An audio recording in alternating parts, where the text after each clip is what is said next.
OLA S1X 3 kilowatt. আমি 4 কিলোওয়াটটা নিইনি কারণ অত মাইলেজ আমার দরকার নেই। যখন কোনো পার্ট টাইম জব জয়েন করব তখন আমি জবটা করার টাইমেও আমি ব্লগ বানাবো ভেবেছি। Hey guys, welcome back to the channel. Guys, আমি ফার্স্টেই তোমাদেরকে সরি বলি কারণ আমি পরপর 3 দিন ব্লগ আপলোড করতে পারিনি তার জন্য, আর কারণটাও আমি তোমাদের সাথে শেয়ার করব।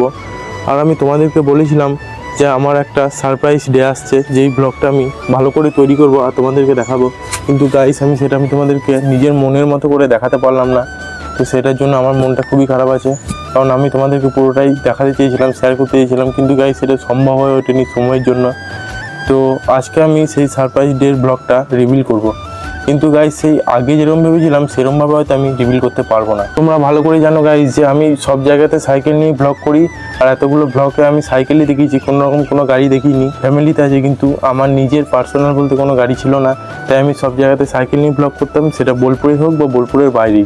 আর গাইস, আমি সবসময় চেষ্টা করেছি যে বোলপুর থেকে একটু বাইরে গেলে ব্লগ বানানোর, কিন্তু আমার সাইকেলের জন্য সেটা সম্ভব হয়ে ওঠেনি, কিন্তু আমি তাও চেষ্টা করেছি।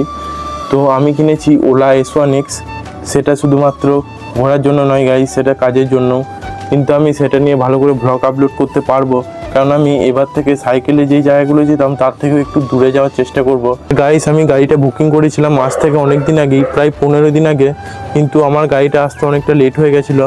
কিন্তু আমি চেয়েছিলাম যে পুরো শোরুমে যাওয়া থেকে শুরু করে বুকিং করা, তারপর গাড়িটা আনতে যাওয়া থেকে শুরু করে রাস্তা ঘোরা আনা সব কিছুই তোমাদের সাথে শেয়ার করবো, কিন্তু সেটা সম্ভব হয়ে ওঠেনি, কারণ ওই প্রসেসটা হতে অনেক দিন টাইম লেগে গেছে। আর আমার গাড়িটা প্রায় আজ 16 দিন পর আমি হাতে পেয়েছি। তো এই 3 দিন ধরে শোরুমে যাওয়া আসা এইসবে টাইম চলে গেছিলো, তাই ব্লগটা ভালোভাবে আপলোড করা হয়নি, অনেক হ্যারেস হতে হয়েছে। আমি আজও এই ব্লগটা আপলোড করতে পারতাম না বা বানাতে পারতাম না, কারণ আজও অবধি গাড়িটা ডেলিভারি হতো না। আর আমি গাড়িটা ডেলিভারিও পেয়েছি সাঁইথিয়াতে, বোলপুরে এটা অ্যাভেলেবেল ছিল না, আর বোলপুরে নিতে গেলে আরও লেট হয়ে যেত, তাই আমি সাঁইথিয়া থেকে গাড়িটার সরাসরি এখানে এনেছি। আর সেই ব্লগটা আমি বানানোর চেষ্টা করেছিলাম, কিন্তু গাইস সময়ের জন্য সেটা বানানো হয়নি, আর রাইড করতে করতেও বানানো হয়নি। আর আমি নিয়েছি গাইস ওলা S1X 3 কিলোওয়াট। আমি 4 কিলোওয়াটটা নিইনি কারণ অত মাইলেজ আমার দরকার নেই, আমি ঠিক মিড রেঞ্জের মডেলটা নিয়েছি। আর আমি এই গাড়িটা শুধু ব্লগ বানানোর জন্য বা ঘোরার জন্য নিইনি গাইস। তোমরা ভালো করে জানো যে আমার চ্যানেলটা এখনও মনিটাইজ হয়নি, তাই আমি পার্ট টাইম জব করার জন্য, যেমন র্যাপিডো বা ব্লিঙ্কিট এগুলো করার জন্য আমি গাড়িটা নিয়েছি।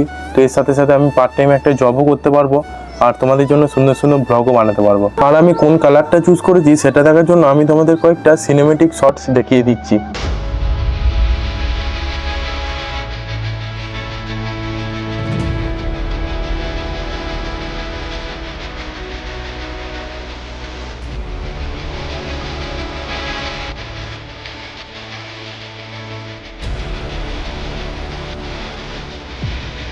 এবার থেকে আমি সবসময় চেষ্টা করব বোলপুর থেকে একটু বাইরে গিয়ে নতুন নতুন ব্লগ বানানোর, কারণ আমি বেশিরভাগ ব্লগ বোলপুরের ভিতরে বানাতাম, আর আমি বেশিরভাগ সাইকেল নিয়েই ব্লগ বানিয়েছি। তো এখন তো গাড়ি চলে এসেছে, তো আমি এবার থেকে গাড়ি নিয়েই ব্লগ বানাবো। তো আমি যখন কোনো পার্ট টাইম জব জয়েন করব তখন আমি জবটা করার টাইমেও আমি ব্লগ বানাবো ভেবেছি, কারণ তখন আমি যে ফ্রি টাইমে ব্লগ বানাবো সেটাও নয়, কারণ অনেকজনকে দেখেছি গাইস যে তারা ফ্রি যখন থাকে তখনই ব্লগ বানায়, কিন্তু গাইস আমি জব করার টাইমেও ব্লগ বানাবো। কিন্তু গাইস এখন 1 মাস ওয়েট করতে হবে, কারণ আমার কাছে কোনো লাইসেন্স ছিল না। তো আমি লাইসেন্সের জন্য অ্যাপ্লাই করেছিলাম, আমার কাছে এখন লার্নার লাইসেন্সটা আছে, কিন্তু এখন অবধি পার্মানেন্ট লাইসেন্সটা আসেনি। তো সেটা 1 মাস পর আসবে, আর এক্সাম দেওয়ার পর আমি লাইসেন্সটা হাতে পেয়ে যাবো, আর তারপরই পার্ট টাইম জবটা জয়েন করব। তোমাদেরকে একটা জিনিস তো দেখানোই হয়নি, কালকে রাতে আমি গাইস এই স্পিকারটা কিনেছি। তো এটা ফার্স্ট কপি, JBL এর ব্র্যান্ডিং থাকলেও এটা JBL নয়। কিন্তু গাইস এর আগে আমার ঠিক এরকম সেম টাইপের দেখতে একটা স্পিকার ছিল, ওইটার বেস কোয়ালিটি খুব সুন্দর ছিল, কিন্তু গাইস এটার কোনো বেস কোয়ালিটি ভালো নয়, এটার ট্রিবেলটাই বেশি, কিন্তু কোনো রকম বেস নেই। আর এটা গাইস আমি কাল রাতেই কিনেছি। তো এটা যাদের যাদের কাছে আছে তোমরা আমাকে কমেন্ট করে জানিও। আর গাইস এই 3 দিন যে ব্লগ আপলোড করতে পারিনি তার জন্য তোমাদের কাছে সরি। আর এবার থেকে ডেইলি ব্লগই আসবে। আমি চেষ্টা করেছিলাম সেই টাইমের ভাইবগুলো বা মুহূর্তগুলো তোমাদের সাথে শেয়ার করার, কিন্তু সেটা হয়ে ওঠেনি। কিন্তু এবার থেকে ডেইলি ব্লগ আসবে। আজকের ব্লগটা আমি এখানে এন্ড করছি গাইস, আর বেশি বড় করছি না। ভিডিওটা ভালো লাগলে একটা লাইক করে দিও, আর চ্যানেল হতে থাকলে চ্যানেলটা সাবস্ক্রাইব করে দিও। আজকের ব্লগটা এখানেই শেষ করছি, দেখা হবে নেক্সট ব্লগে। টাটা।